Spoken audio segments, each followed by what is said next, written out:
Assalamualaikum, sir.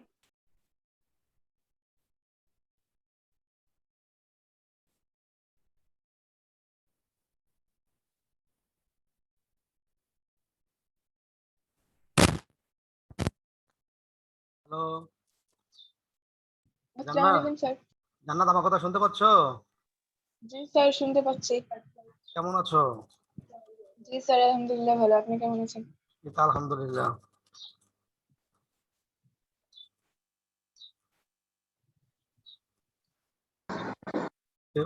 Momo, আসসালামু আলাইকুম সালাম, কেমন আছো? স্যার। ভালো, আপনি ভালো আছেন? আলহামদুলিল্লাহ।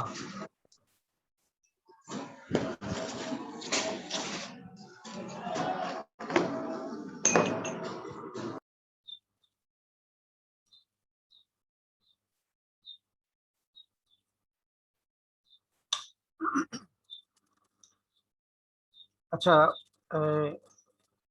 চলো আমরা ক্লাসে চলে যাই, ক্লাস শুরু করি। বাকিদের হয়তো আস্তে আস্তে আসবে। প্রথম ক্লাসে মনে হয় সবারই আসতে একটু লেট হয়, তাই না? জি স্যার, 10টা ক্লাসটা একটু লেট হয়। আহ, ঘুম থেকে উঠতে পারে না।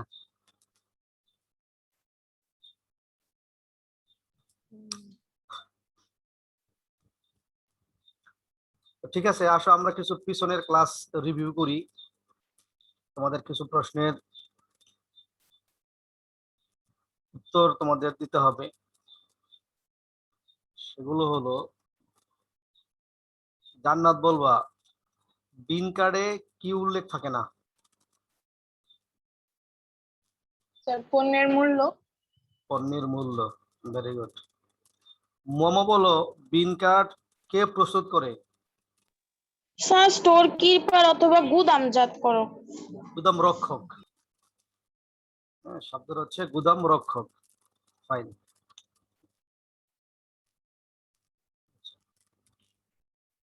বিন কার্ডে কি উল্লেখ থাকে জান্নাত বলো দেখি?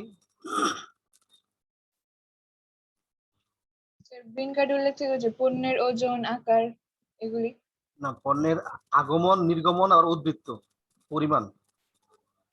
পণ্যের পরিমাণ, হ্যাঁ। পণ্যের আগমন, নির্গমন আর উদ্বৃত্ত।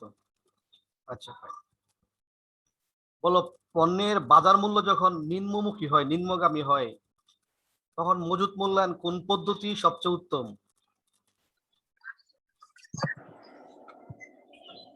স্যার, আসসালামু আলাইকুম। ওয়ালাইকুম সালাম। হ্যাঁ লাবিবা, ভালো আছো তো? জি স্যার। প্রশ্নটা আমি আবার বলছি, খেয়াল স্যার, করে। আবার একটু বলুন। পণ্যের বাজার মূল্য যখন নিম্নগামী হয়, মানে নিম্নমুখী হয়, তখন মজুত মূল্যায়ন কোন পদ্ধতি উত্তম?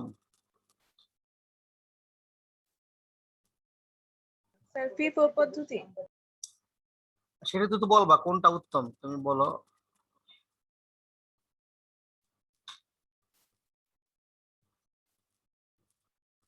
লাবিবা বলো, আফসানা, মোমো বলো, আসফিন।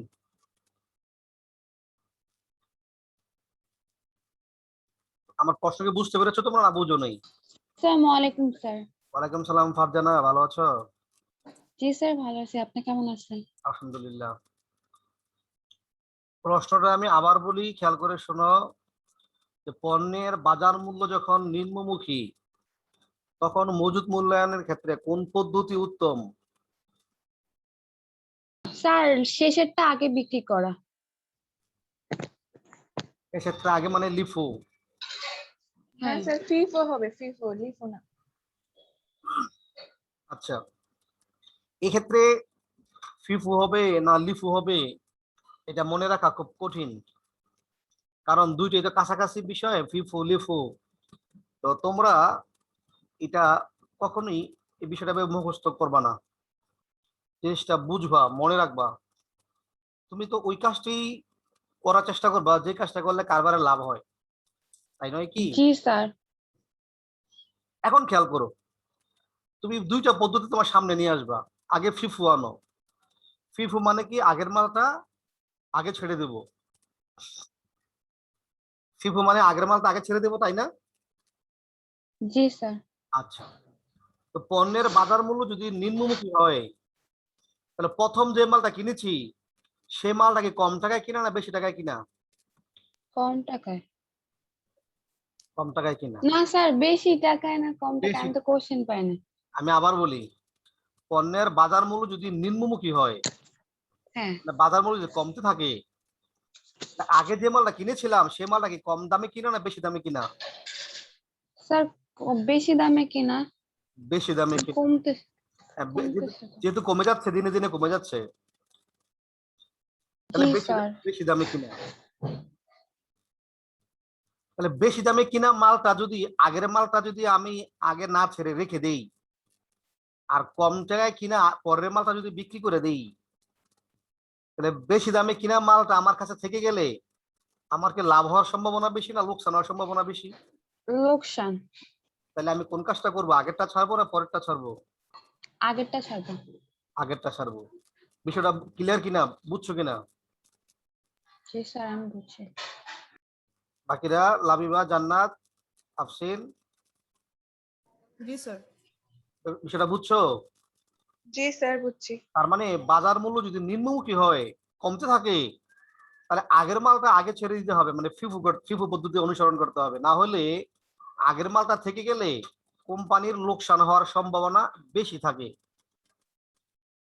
কোম্পানির লোকসান বেশি হবে। এই জন্য এই ক্ষেত্রে আমরা আগের মালটা আগে ছেড়ে দেব।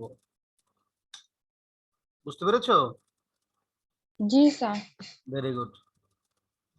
এটা যদি বুঝে থাকো, তাহলে তার বিপরীত কথা বলবো আমরা, যে পণ্যের বাজার মূল্য যদি ঊর্ধ্বমুখী হয়, পণ্যের বাজার মূল্য যদি ঊর্ধ্বমুখী হয়, তখন তাহলে আমরা কোনটা করব? লিখু।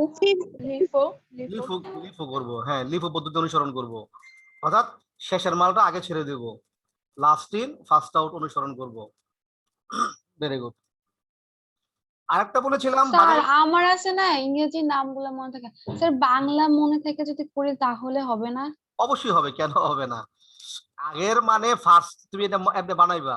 আগের মানে কি ফার্স্ট, আসছে যেটা ইন, জি স্যার। ফার্স্ট আগে, আউট যাবে, আগেরটা আগে যাবে, মানে ফার্স্ট ইন ফার্স্ট আউট।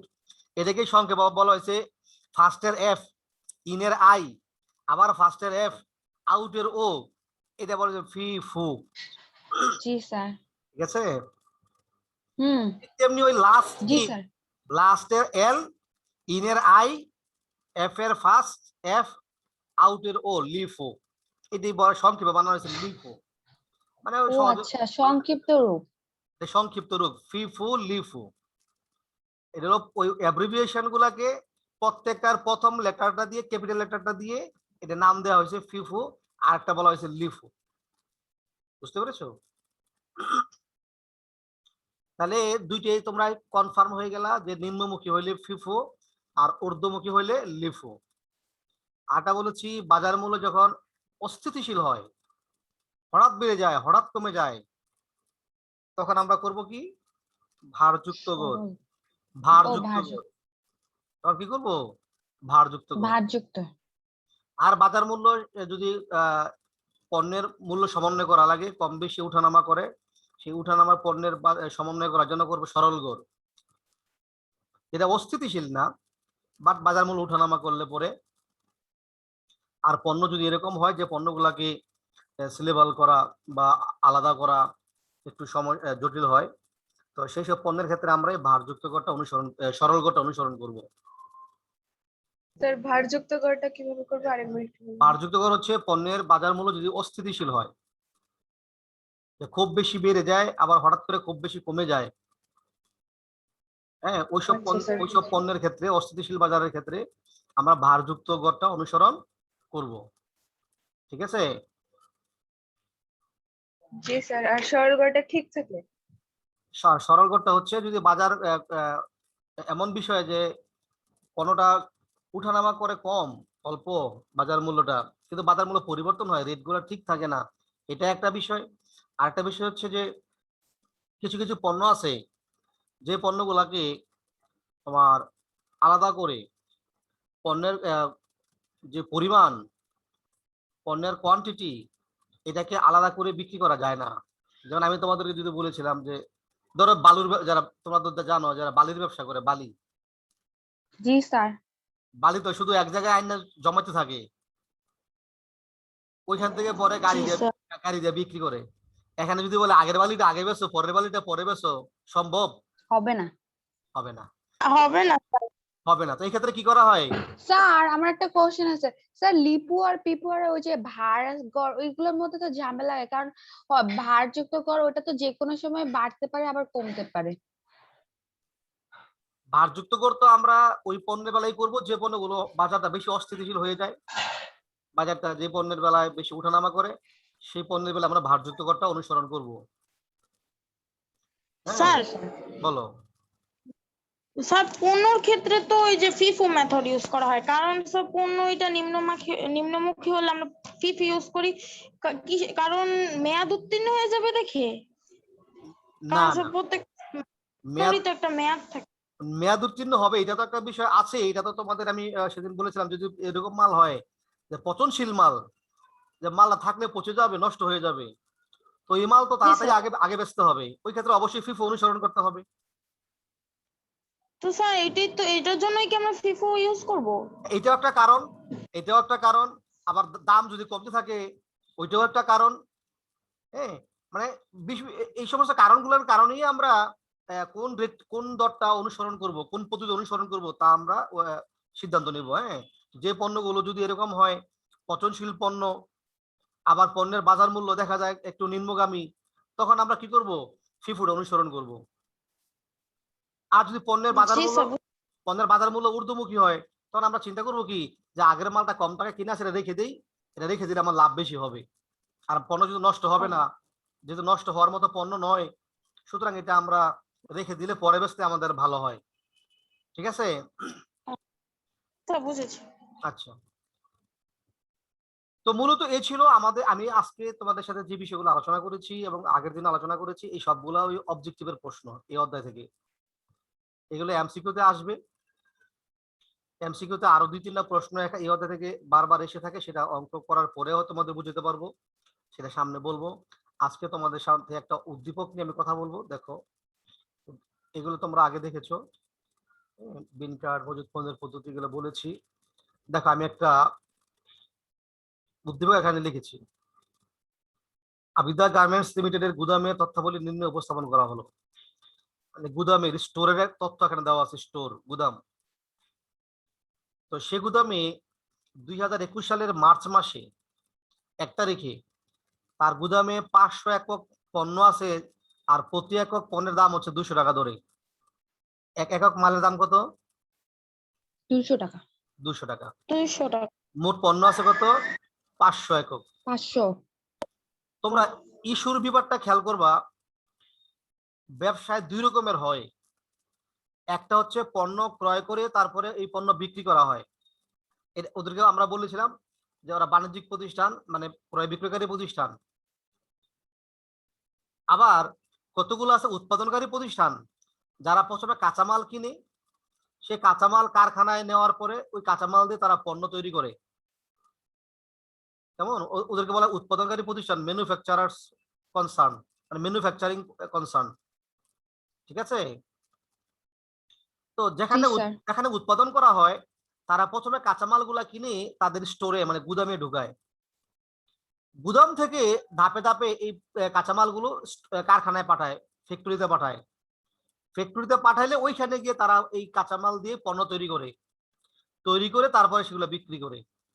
তো আমরা যেমন এখানে আবিদা গার্মেন্টস এর গুদামে প্রথম 500 মাল আছে 200 টাকা দরে।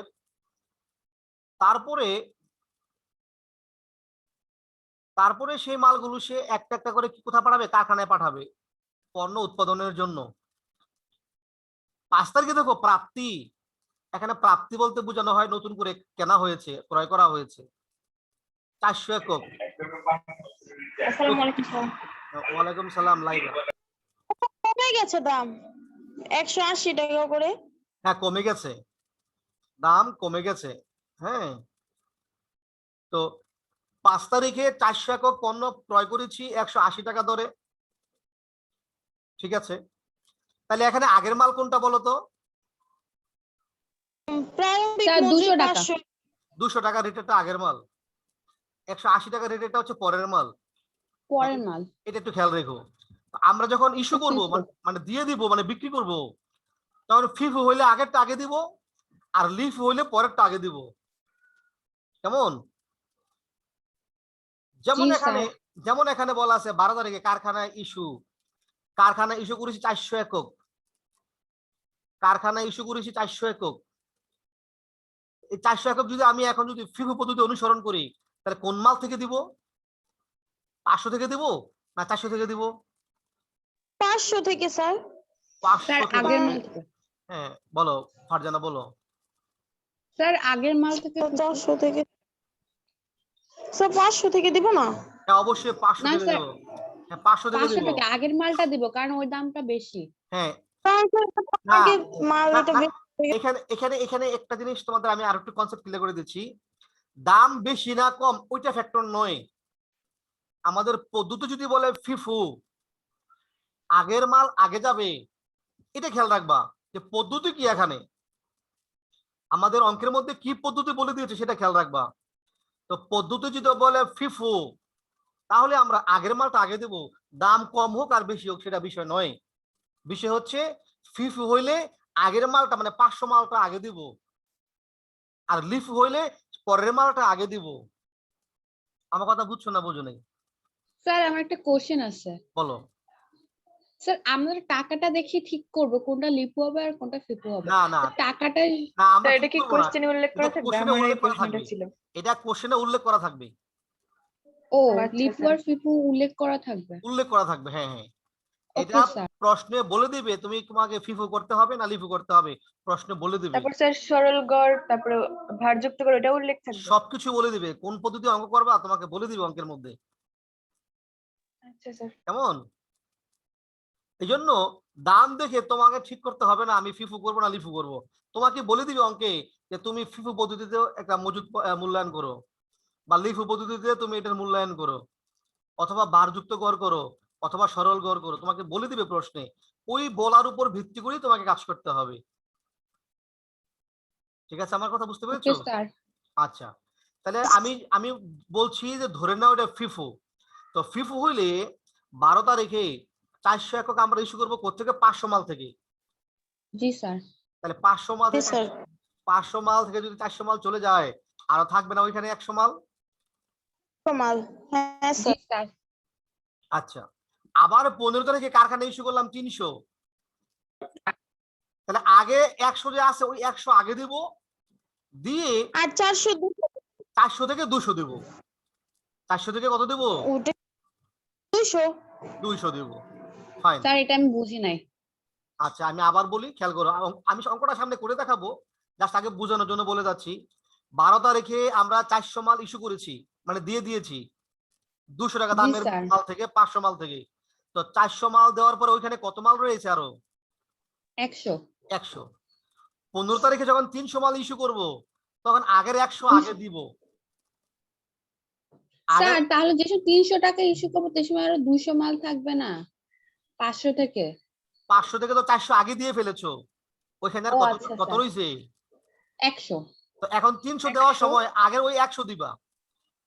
হ্যাঁ স্যার। আরো তো কটা 400 হবে। আরো কটা দিতে হবে? আর কয়টা দিতে হবে মানে স্যার বুঝি নাই।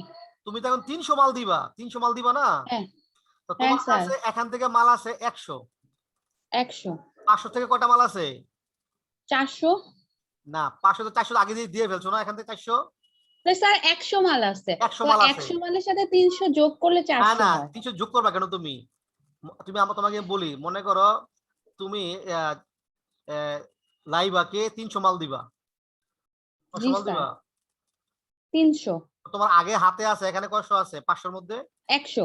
এই 100 দিলা, তার কয়টা দিবা? হ্যাঁ আরো 300 দিব। তুমি 300 মোট 300 মাল দিবা লাইবাকে, মনে করো কয়শো মাল হ্যাঁ দিবা? স্যার 300। তো এর মধ্যে এখান থেকে দিলে 100, 500 থেকে দিলে 100, হ্যাঁ আর কটা দিতে হবে? তো 400 মাল কি বুঝতেছি না আমি। তো আমার কথা তোমরা সবাই খেয়াল করো। স্যার তুমি একজনকে 300 মাল দিবা, তো তোমার কাছে দুই হ্যাঁ ধরনের স্যার। তোমার কাছে দুই ধরনের মাল আছে। 200 টাকা রেটের মাল আছে, 180 টাকা রেটের মাল আছে। তো 200 টাকা রেটের মাল তোমার হাতে কয়টা আছে? 100 আছে না? হ্যাঁ স্যার। এই 100 দিলা, তো 500 তাকে 300 দিতে গেলে আরো 200 দেওয়া লাগবে না? হ্যাঁ আরো 200 দিতে হবে। এই 200 দিবা জি কোথা থেকে? স্যার। এই 200 দিবা এই 400 থেকে। 400 থেকে 400 থেকে দিবা। ও আচ্ছা স্যার বুঝছি। এবার বুঝছো? হ্যাঁ স্যার বুঝছি। ওটাই তো। তাহলে 400 থেকে কয়টা মাল গেল? স্যার 200টা। 200টা। তোমার হাতে আর রইলো কয়টা মাল? 200টা। 200টা মাল রইলো। দাম কত টাকার? দাম কত? 180। দাম কত? 180। 180। আচ্ছা, খেয়াল করো। এবার 20 তারিখে আবার প্রাপ্তি 600, মানে আবার কিনেছো 600। তাহলে আগে হাতে আছে 200, এবার আবার কিনেছো 600, এবারে দাম হলো 220 800। টাকা। এবারে দাম কত? আচ্ছা একটু চুপ থাক, আমি বুঝতেছি না। স্যার আপনার কথার মাঝখানে অন্য কেউ কথা বলে বুঝি না। হ্যাঁ স্যার আমি বুঝতেছি না আচ্ছা এমনি আচ্ছা ঝামেলা সবাই হচ্ছে। আচ্ছা সবাই সাইলেন্ট হও, আমি আগে বলে যাচ্ছি, আমি প্রশ্ন করলে উত্তর দিও। বলি, এখানে 300 মাল দেওয়ার পরে আমার হাতে আরো 200 মাল রয়ে গেছে, যে মালের দাম হচ্ছে 180 টাকা। 200 মাল আছে আমাদের হাতে 180 টাকা দামের। এবার আরো 600 মাল কিনেছি, এটার দাম 220 টাকা। তাহলে আগে আছে 200, দাম হলো 180, আবার কিনলাম 600, দাম হলো 220। আমার কাছে মোট মাল হয়ে গেল এখন 800। আমাদের হাতে মোট মাল হয়ে গেল 800, দাম হলো দুইটা। 200-র দাম 180 আর 600-র দাম 220। আমার মনে হয় তোমরা এটা এটুকু বুঝতে পেরেছো। একটু যদি বুঝতে পেরে থাকো, আমি তোমাদেরকে একটু সামনে নিয়ে যাচ্ছি। এই আলোচনাটা তোমাদেরকে আমি একটু পরে করছি। দেখো, তোমরা প্রথমে এইভাবে গড় আঁকবা। একটা গড় দিবা তারিখের গড়, বিবরণের গড়, তারিখ, বিবরণ। এবার 3টা গড় আঁকবা। একটা নাম দিবা আগমন অথবা প্রাপ্তি, নির্গমন অথবা ইস্যু, আর উদ্বৃত্ত। উদ্বৃত্ত মানে এটা গুদাম, এটাকে উদ্বৃত্ত বলতে গুদাম বুঝায় যেখানে মাল থাকে। আমি তোমাদের প্রথম থেকে বুঝে আসি। 2021 সালের মার্চ মাসে আমাদের কাছে মজুদ ছিল, প্রারম্ভিক মজুদ। মজুদ মানে গুদামে মাল ছিল, এটা হলো গুদাম। উদ্বৃত্ত মানে গুদাম। 500 মাল ছিল, এক একটা মালের দাম 200 টাকা করে। মোট টাকা হলো 1 লাখ। 500 গুণ 200 হলো 1 লাখ টাকা। এটা 1 তারিখে আমার কাছে মজুদ ছিল। মার্চ মাসের 5 তারিখে প্রাপ্তি নতুন করে কিনেছি। প্রাপ্তি হইলে আগে আগমনের গড়ে লিখবো। 400 মাল পেয়েছি 180 টাকা দামে, গুণ করলে হয় 72,000 টাকা। তাহলে তোমার কাছে আগে আছে 500 মাল, পরে কিছু 400 মাল, তাহলে 2 ধরনের মাল তোমার গুদামে এখন আছে। এইটার নাম বলছি আমি গুদাম, এই ঘরের নাম হলো গুদাম। তাহলে এটা গেল 1 তারিখের মূল্যায়ন।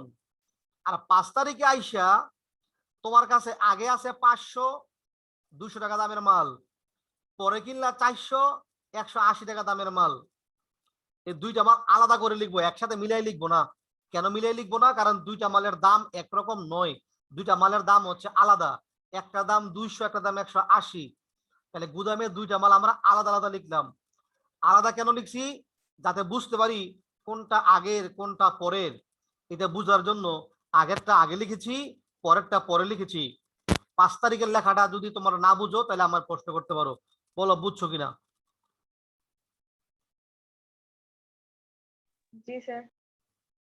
বাকি মেয়েরা তোমরা বুঝছো? কোনো প্রশ্ন আছে কারো? জি 5 স্যার তারিখে? বুঝছি। Very good, very good. তাহলে 5 তারিখে দেখো স্যার আমরা পরে যত মাল কিনবো সেটা সামনে রেখে আবার পিছনে লিখবো। হ্যাঁ, আচ্ছা এবার খেয়াল করো। এবার তোমরা আমি আবার বলছি, মনোযোগ দাও। এবার মার্চের 12 তারিখে আমরা মাল ইস্যু করেছি, দিয়ে দিয়েছি। কতগুলো মাল দিয়েছি? 400 মাল দিয়েছি। তাহলে যেহেতু এই অঙ্কের নাম হলো FIFO method, FIFO, first in first out, তাহলে আগের মালটা আগে দিব। এই 400 মাল আমি 500 মাল থেকে দিব।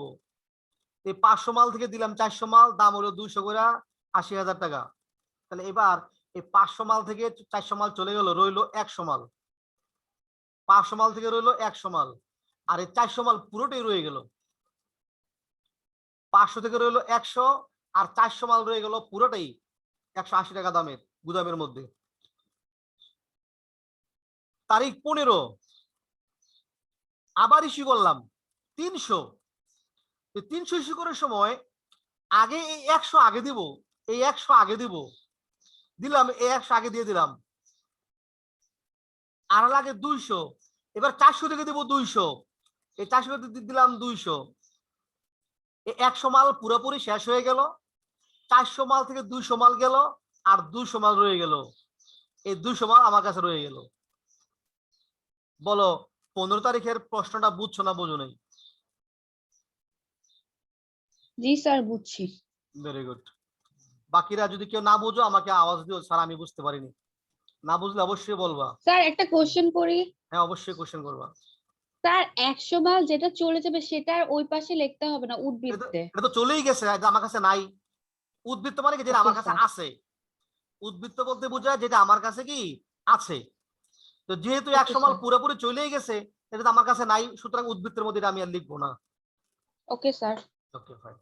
স্যার এটা একটু আরেকবার বুঝাবেন 15 আচ্ছা তারিখের। আচ্ছা আবার বলছি, দেখো 15 তারিখে আমরা 300 মাল ইস্যু করেছি। কয়শো মাল ইস্যু করেছি? 300। 300। তাহলে আগের মালটা আগে দিব, আগে 100 মাল আছে, এই 100 মাল আমরা আগে ইস্যু করব। এই 100 মাল আগে ইস্যু করলাম, তো লাগে আমার 300 হইতে আরো 200। এই 200 মাল দিব 400 থেকে, এই 400 থেকে দিব 200 মাল দিলাম, এখান থেকে 200 মাল চলে গেল, ইস্যু হয়ে গেল। তাহলে এই 100 মাল তো আমার কাছে চলে গেছে, এটা আর নাই। আর 400 মাল থেকে 200 মাল চলে গেছে, আর 200 মাল রয়ে গেল। এই 200 মাল আমরা এখানে লিখলাম, 200 মাল 180 টাকা দামের মাল, 36,000 টাকা। দেখো বুঝছো কিনা? জান্নাত বুঝছো? জি স্যার এখন বুঝছি। আচ্ছা ফাইন। বাকি যারা আছো তোমাদের যদি কারো কনফিউশন থাকে আমায় বলো, আমি তোমাদের বুঝাই সামনে আগাবো। আর কনফিউশন না থাকলে আমি সামনে আগাচ্ছি। হ্যাঁ, তাহলে বর্তমানে স্টোরে মানে গুদামে তোমার কাছে 200 মাল আছে। গুদামে এখন 200 মাল আছে। এবার 20 তারিখে আইসা আবার তুমি মাল কিনেছো 600। 600 আগে প্রাপ্তির করে লিখবা, 600 220 টাকা দাম, দাম হয় 1,32,000। গুদামে আইসা আগে 200 মাল লিখবো, আগের মাল আছে 200, পরের মাল কিনলাম 600, 220 টাকা করে 2 রেটের মাল কিনলাম, গুদামে 2টা মাল রইলো। এখন এবার এখানে একটা কথা বলেছে, কারখানা হতে ফেরত। কারখানা হতে ফেরত 30 একক মাল, অর্থাৎ কারখানায় আমরা যে মালগুলা পাঠাইছিলাম, কাঁচা মালগুলো পাঠাইছিলাম পণ্য তৈরি করার জন্য, হইতে পারে সবগুলা মাল লাগেনি, অথবা এই 30টা মাল হয়তো কোনো প্রবলেম আছে। যে কোনো কারণে কারখানা থেকে এই মালগুলো ফেরত পাঠাইছে। তোমরা আমার একটু উত্তর দিবা যারা বুঝো, যে কারখানা থেকে মাল ফেরত কোথায় পাঠাইছে? স্যার গুদামে। ইয়াতে গুদামে পাঠাইছে। গুদামে পাঠাইছে, ভেরি গুড। হ্যাঁ ভেরি গুড, গুদামে পাঠাইছে। তার মানে গুদামে যদি মালটা পাঠায়, তাহলে এটা কি গুদামে মাল বাড়বে না কমবে? স্যার বাড়বে। বাড়বে। বাড়লে এটা হবে প্রাপ্তি। এটা কি হবে? প্রাপ্তি। প্রাপ্তি। তাহলে সবাই একটু খেয়াল করে শোনো আমার কথা, যে যদি এরকম কথা শোনো, কারখানা হতে বা ক্রেতা হতে, হতে যদি কথা লেখা থাকে, হতে ফেরত, তাহলে বুঝবা ফেরতরা এসেছে। ফেরতরা এসেছে এটা প্রাপ্তির করে লিখবা, আর উদ্বৃত্তের করে বেড়ে যাবে, মানে গুদামে বেড়ে যাবে।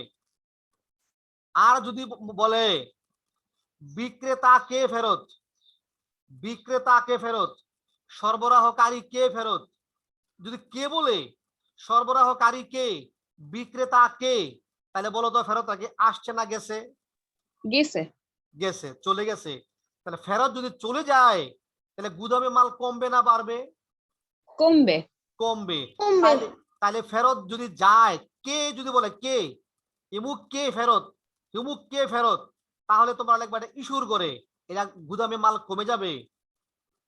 আর যদি বলে হতে ফেরত, স্যার যদি কারোর নাম না থাকে? নাম না থাকুক, বললো সরবরাহকারীকে ফেরত। সরবরাহকারীকে Okay, মানে কি, যার কাছ থেকে কিনেছিলাম তাকে সরবরাহকারী বলা হয়। তাহলে ফেরত যদি তুমি কথা দ্বারা যদি বোঝা যায় এই ফেরতটা চলে গেছে, তাহলে এটা লিখবা ইস্যুর করে, আর গুদাম থেকে মাল কমে যাবে।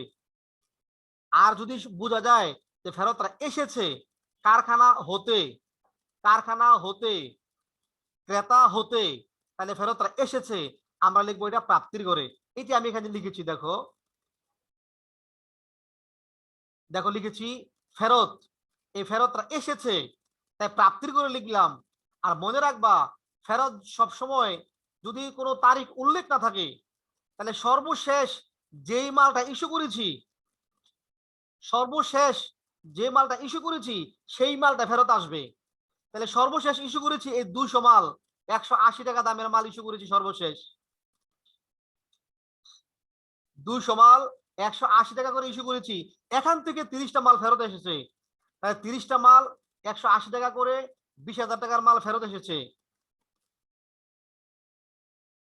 ঠিক আছে কি? আমি একটু আবার গুণ করে দেখি। 30টা ইন্টু 180, এটা হচ্ছে, আমি এখানে একটু তোমাদের বলে দিচ্ছি, এই টাকাটা লেখা ঠিক হয়নি।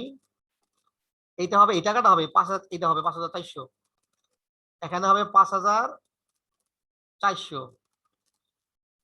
হ্যাঁ, আমরা কি বুঝতে পেরেছো? জি স্যার। মানে এই ঘরে 20,000 হবে না, টাকাটা কত হবে? 5,400 হবে। তাহলে এই মালটা আমি পেয়েছি, কত টাকা রেটের মাল পেয়েছি? 180 টাকা রেটের মাল পেয়েছি, যেটা সর্বশেষ ইস্যু করেছিলাম। গুদামে আইসা 180 টাকা রেটের মাল হচ্ছে 200, এই 200 মালের সাথে এই 30টা মাল যোগ হয়ে যাবে, মানে গুদামে বেড়ে যাবে, বেড়ে হয়ে গেল 230, দাম হলো 180, 41,400, আর 600 মাল তো আমার কাছে আছেই। তাহলে গুদামে 30টা মাল কারখানা, বলো 180 টাকার মালই যে ফেরত আসছে, ওইটা কি বুঝবো? এটা বুঝবো কিভাবে? যদি বলে কারখানা থেকে ফেরত আসছে, তাহলে ফেরতরা বুঝবা সব শেষে যে মালটা দিয়েছিলাম কারখানায়, সবার শেষে যে মালটা কারখানায় দিয়েছি সেই মালটা ফেরত আসবে। তাহলে সবার শেষে কোন মালটা দিয়েছো? এই যে 200 মাল দিয়েছো। মাল দিয়েছি। কোনটা দিয়েছো? 500 থেকে 200 মাল দিয়েছি না? দাম ছিল কত? দাম ছিল কত? 180। দেখো 180, তাহলে ফেরত যখন আসবে তখন ওই 180 টাকার মালটা ফেরত আসবে। ঠিক আছে, বুঝেছি স্যার। আচ্ছা এই স্যার আমার একটা কোশ্চেন আছে। বলো বলো। স্যার সব সময় কি 2টা টাকা থাকবে? এখানে যেমন স্যার নিচে মনে করেন 100 মাল আমরা দিয়ে দিচ্ছি আর 200 মাল আছে, এখন যদি স্যার 100 মালও না নিত অথবা 200 মাল দুইটাই থাকতো, তাহলে স্যার ওই সময় কোন টাকাটা নিতাম? সবার শেষেরটা, লাস্টেরটা। সবার শেষেরটা। ওকে স্যার, এই লাস্টেরটা নিতাম, যেমনই থাকুক আমরা সবসময় লাস্টেরটা নিব। লাস্টেরটা নিব। যদি উল্লেখ না থাকে, তারিখের কথা উল্লেখ না থাকে, যে কোন মালটা ফেরত আইছে এটা উল্লেখ নাই মনে করো, এখানে যদি বলে দিত 12 তারিখের ইস্যু করা মাল ফেরত আসছে, 12 তারিখে বলে দিত যদি, তাহলে 12 তারিখের রেটটা কত? 200, এটা না? জি স্যার। তখন ওইটাও লিখতাম। তারিখ, আমার কথাটা খেয়াল রাখবা, তারিখ উল্লেখ না থাকলে সর্বশেষ যেটা ইস্যু করেছি ওইটাকে আমরা লিখবো ফেরত। বুঝতে পেরেছো? জি স্যার। আচ্ছা ফাইন। এবার দেখো 28 তারিখ আবার কারখানা ইস্যু করেছি 500 মাল, ইস্যু করেছি কত মাল? 500 মাল। 500 মাল। তো 500 মাল ইস্যু করতে গেলে আগে দেবো কোন মালটা বলো তো? আগে দেবো কোনটা এখান থেকে? স্যার আগের মালটা। আগে 230 দিব স্যার। হ্যাঁ আগে দেবো 230, এই 230 দিব আগে। তাহলে 500 মাল, 500 মাল হইতে আরো লাগে 270, এখান থেকে দিব 270, দিলাম 270 500 দিয়ে দিলাম। তাহলে গোডাউনে আইসা, মানে গুদামে আইসা এই 230টা মাল এখন আর আমার কাছে নাই, চলে গেছে পুরাপুরি। আর 600 মাল থেকে চলে গেল 270টা মাল, রইলো আর 330টা মাল, 220 টাকা দাম। এটা হলো আমার এখন গুদাম, এটা হলো আমার সমাপনী মজুদ। আমার কাছে এখন মাল আছে 330টা, দাম হলো 220 টাকা, দাম 72,600 টাকা। এটাকে বলা হয় ফিফো মেথড। আশা করি বুঝতে পেরেছো। স্যার নিচেরটা আরেকবার বুঝিয়ে দেন না। আমার এখানে 2টা মাল আছে, কয়টা মাল আছে? 2টা মাল আছে। 2টা মাল আছে। প্রথমটার দাম কত? 230, 180, সরি 180। দাম কত? 180। 80। মাল আছে কয়টা? 230টা। 230টা। তুমি এখন 500 মাল ইস্যু করবা। তো 500 মাল ইস্যু করতে হইলে আগে তুমি দিবা 230টা, আগে দিলা 230টা, 180 টাকা রেট। তো তুমি তো মোট 500 মাল ইস্যু করবা, তো 230 দেওয়ার পরে আরো কয়টা মাল দিতে হয়? 270টা। এটা কোথেকে দিবা? 600 থেকে দিবা। কোথেকে দিবা? 600 থেকে দিবা। এই 600 থেকে দিলাম 270টা, দাম হলো 220 টাকা রেট। ওইখানে স্যার 220 টাকা হবে। 220 টাকা হবে। এখানে বোধহয় এই লেখাটা একটু ভুল হয়েছে। হ্যাঁ, তো ইয়াও চেঞ্জ হবে, টাকাটা টাকাটা চেঞ্জ ঢাকাও হবে। চেঞ্জ হবে। এটা হবে 220 টাকা হবে।